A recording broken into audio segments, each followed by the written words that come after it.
दुखी जीवन मोर किए बुझिब हेले ताठार बेसी दुख मो मांकर मोर दुख हाँ मां कहीं मोर तो किछि दुख नहीं बेस खुशी रे अछि खुशी तो मन मने आपन को खुशी कौशल्या मां राजाको कानरे पद्मदला मंत्र फुकुछ कौन सब कहि जाउ छु हल्दी की कह कौशल्या मां कोन तोर शत्रु कहिछि मां मु पइली लुकटी एते साहस करिबि मो जीव छिड़ी जीवनी राणी ना एते बड़ डाहा मिछ कहिबि अवश्य सुनिबा कथाटाकू विश्वास करिबा कौन सुनिछु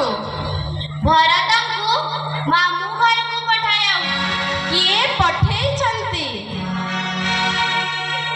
कौशल्या मां ତାଙ୍କ ବଡ଼ ପୁଅ ରାମଚନ୍ଦ୍ର କାଲି ଏ ଅଯୋଧ୍ୟାର ରାଜା ହେବେ ଉଆସ ତ ଖାଲି ଉଠୁଛି ପଡୁନି एकथा तो समस्ते जानती एटा तो किछि नुआ कथा नुहे बड़ पुओ राजा हेबा कथा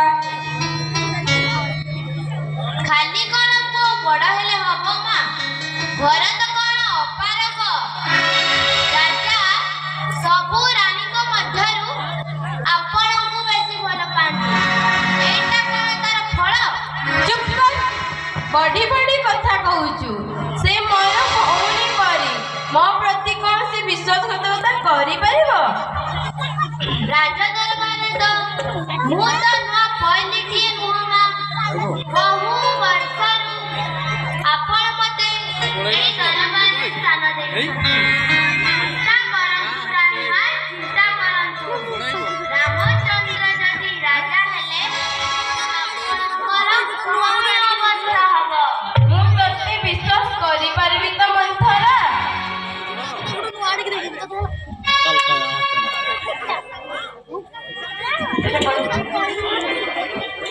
चार पइलिटिए मु कौन बा कहिबि केते साहस करिबि क्यों भरोसारे पाटी करिबि भरोसा मु देउछि कह ଆପଣଙ୍କର ମନେ ଅଛି ମା ଯୁଦ୍ଧ ସମୟରେ ଆପଣ ମହାରାଜାଙ୍କୁ କଣ ସାହାଯ୍ୟ କରିଥିଲେ हाँ मोर मने अछि ସେ ଦୁଇଟି ବର ପ୍ରଦାନ କରିବା ପାଇଁ ତେବେ ଡେରି କାହିଁକି ଏହି ସମୟରେ ସେ ଦୁଇଟି ବର ମାଗିନେଲେ ଅସୁବିଧା କଣ ରାଜା ଆସିବେ ପାଖରେ ବସିବେ ସେତେବେଳେ ଆପଣ କହିବେ ପ୍ରଥମ ବରରେ ଭରତ ଏ ଅଯୋଧ୍ୟାର ରାଜା ହେବେ ଏବଂ ଦ୍ୱିତୀୟ ବରରେ ରାମଚନ୍ଦ୍ର 14 ବର୍ଷ ବନବାସ ଯିବେ सते लो मंथरा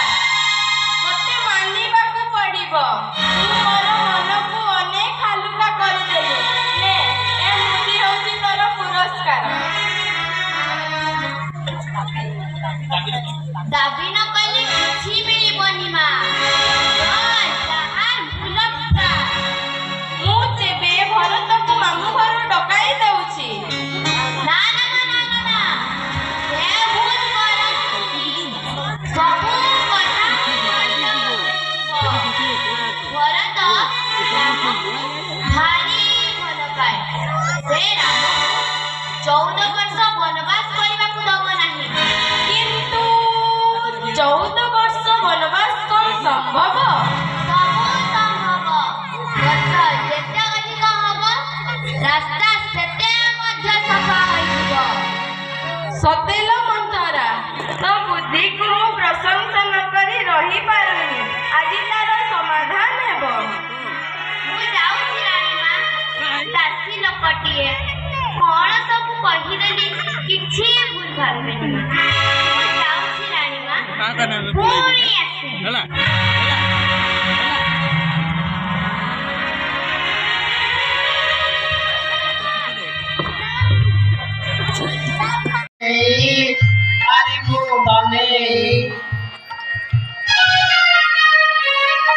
आस କିଏ ଖାଇବ ହେ ଆଜି ରାଜା ଘର ଖାନା ଆସ କିଏ ସେ ଦିଗରେ ଆଜି ରାଜା ଘର ଖାନା খন্ড খন্ড বসাদই খন্ড খন্ড বসাদই মোটা মোটা চেনা কিয়ে খাইব আদি রাজা ঘর খানা আস কিয়ে খাইব আদি রাজা ঘর খানা তিরি তিরি সা হজারি সা লাগিব ভাই নিশা পলসর ছেনা পনির আলু পটল কষা মাংস ভাই তিনি প্রকার মাংস ভাই তিনি প্রকার এই করমি মনা আদি রাজা ঘর খানা আস কিয়ে সে দিবরে আদি রাজা ঘর খানা কিয়ে সে দিবরে আদি রাজা ঘর খানা দুয়ার ভিতর মেলা রহে বাঠেলা মেলা দুয়ার ভিতর মেলা রহে বাঠেলা মেলা কেতে রাইত রাজা দেখিবা কেতে পোশাক বাবা কেতে রাইত রাজা দেখিবা কেতে পোশাক বাবা সখিয়ে সে জীবন আদি রাজা ঘর খানা আস কিয়ে সে জীবন আদি রাজা ঘর খানা আস কিয়ে সে জীবন আদি রাজা ঘর খানা আস কিয়ে সে জীবন আদি রাজা ঘর খানা রাজা বাবু ঘর খানা আস কিয়ে সে জীবরে রাজা বাবু ঘর খানা ହେଲେ କୈକେୟୀ ମା ତ ଯାହା କରୁଛନ୍ତି ଦେଖାଯାଉ କଣ ଖାଇବାକୁ ମିଳୁଛି ତାହା ଖାଇବି ମୁଁ ଏବେ ମନ ଦୁଃଖରେ ବସୁଛି ଆସ କିଏ ଖାଇବ ରାଜା ବାବୁ ଘର ଖାନା ଆଜି ରାଜା ବାବୁଙ୍କର ଖାନା ଖାଇଛୁ ଆରେ ପତଲୁ ତୁ ତ ରାଜା ବାବୁ ଘର ଖାନାରେ ଖାଇବା ତୋର ପେଟ ଖସି ପଡିବ ଯାହା ଖାଇବା ମିଳୁଛି ଖାଇବା ଆଗ କିଏ ଖାଇବ ରାଜା ବାବୁ ଘର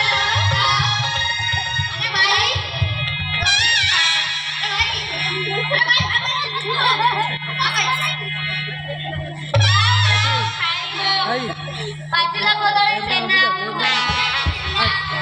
ଆରେ ଭାଇ ତୁମେ ଜାଣିନ ରାମଚନ୍ଦ୍ର ରାଜା ନଇ ରାଜା ହେଉଛନ୍ତି ଭରତ ମୁଁ ତ ମନେ ମନେ ଖାଉଛି ଦହି ଭାତ ହେ ପ୍ରଭୁ ହେ ରାଜା ହେ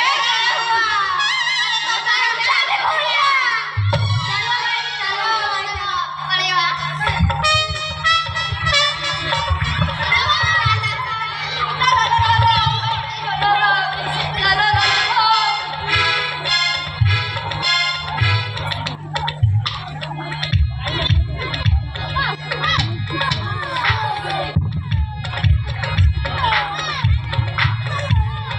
ସୂର୍ଯ୍ୟବଂଶର ସିଂହ ମହାରାଜ ଏବେ ବାନପ୍ରସ୍ଥ ଯିବେ ତାପରେ ଜ୍ୟୋତିବ୍ରତ ରାମ ରାଜା ସମସ୍ତେ ସୁଖ ଶାନ୍ତିରେ ରହିବେ ନାରୀମାନେ ସମ୍ମାନ ପାଇବେ ଚୋରି ଡକାୟତିର ଭୟ ରହିବ ଏଇ ତ ହେଉଛି ରାମ ରାଜ୍ୟ ଏଇ ତ ହେଉଛି ରାମ ରାଜ୍ୟ କିଏ ଅଛ ରେ କିଏ ଅଛ ଯଥାଜ୍ଞା ମନ୍ତ୍ରୀ ରାଜ୍ୟରେ ଡେଙ୍ଗୁର ଦିଆ ସରିଛି ଆଜ୍ଞା ମହାଶୟ ରାସ୍ତାରେ ତୋରଣ କାଟୁଥିବା ସଜା ହୋଇଛି ଆଜ୍ଞା ମହାଶୟ ଚୋରମାନଙ୍କୁ ଖବର ଦିଅ ସେମାନେ ମଧ୍ୟ ଦେଖିବେ ଏହି ରାଜ୍ୟର ସମସ୍ତ ଘରର ପ୍ରତ୍ୟେକ ଦ୍ୱାରରେ ପୂର୍ଣ୍ଣ କୁମ୍ଭ ସଜା ହୋଇ ରହିଥିବ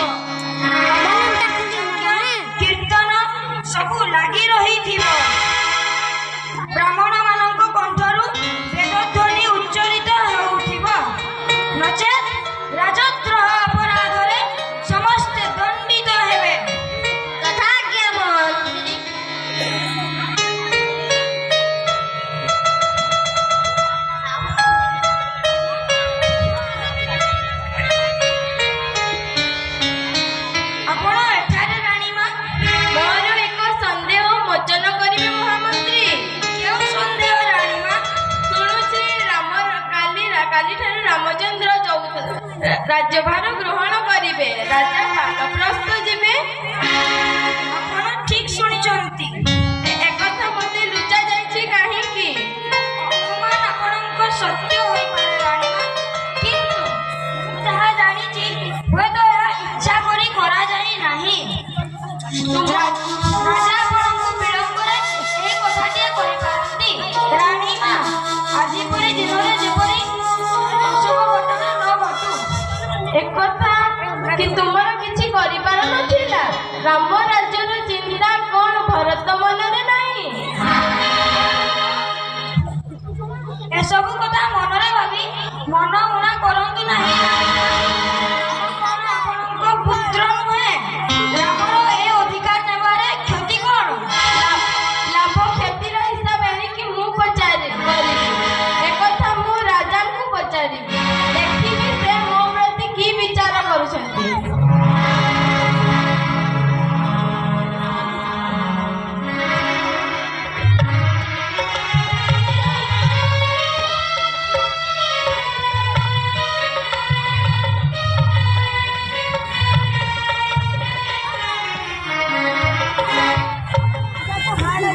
କଣ ହୋଇଛି ରାଣୀ?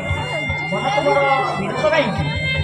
କେତେ ରାଜ୍ୟରୁ ରାଜାରାଣୀ ଆସି ଆମ ସମାଜରେ ଅତିଥି ହୋଇଛନ୍ତି। ଚାରିଆଡ଼େ କେତେ ଆନନ୍ଦ ଉତ୍ସବ, ହେଲେ ତମେ ଏଠାରେ ଏକୁଟିଆ କାହିଁକି? ସେଇଟା ମୋର ଦୁର୍ଭାଗ୍ୟ।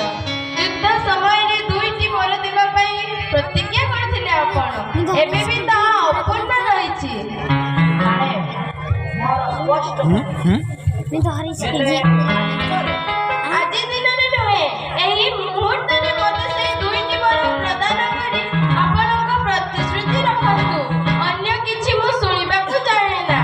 ପ୍ରଥମ ବରରେ ଭରତ ମୋର ରାଜଗାଦି ପାଇବ ଏବଂ ଦ୍ୱିତୀୟ ବରରେ ଆପଣଙ୍କ ବଡ଼ ପୁତ୍ର ଶ୍ରୀରାମଚନ୍ଦ୍ର 14 ବର୍ଷ ବନବାସ ଯିବେ।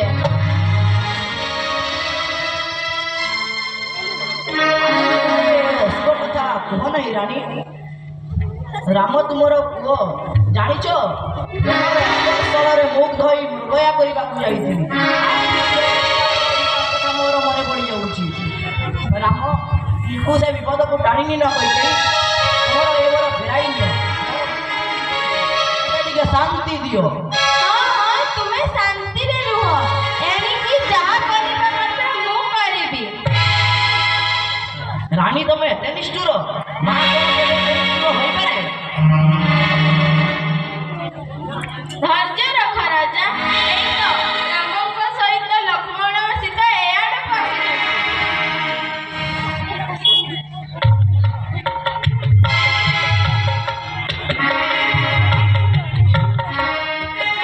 ମୋତେ ବନଗମନ ପାଇଁ ଆଦେଶ ଦିଅନ୍ତୁ। ପୁତ୍ର, ଆଦେଶ ଦେବା ମୋ ପାଖରେ ନାହିଁ। ମୋ ପାଖରେ ନାହିଁ।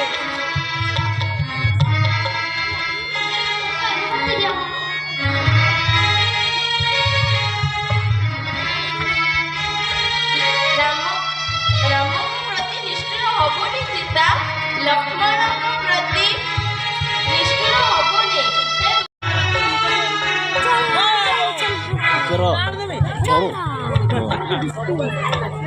ନାଇଁ ଭାଇ, ଏ ଜଙ୍ଗଲରେ ନିଶ୍ଚିତ ଭାବରେ ଖାଇବା ଶୋଇବା ହୋଇପାରିବନି।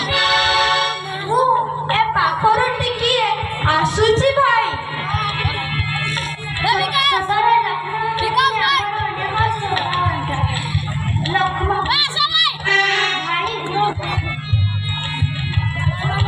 ଭାଇ, ଭରତ ଓ ଅଯୋଧ୍ୟାର ଗ୍ରାମବାସୀ ଏ ଆଡ଼କୁ ଆସୁଛନ୍ତି। କାରଣଟା କିଛି ବୁଝି ହେଉନି ଭାଇ। ଅପେକ୍ଷା କର। ଭରତ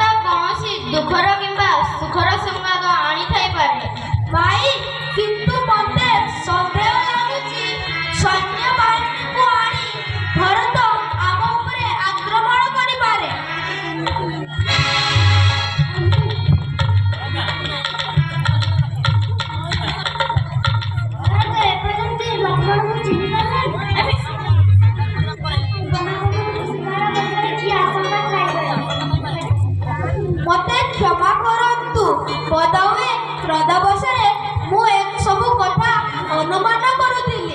ତୁମର ଅନୁମାନ ସତ୍ୟ ନୁହେଁ।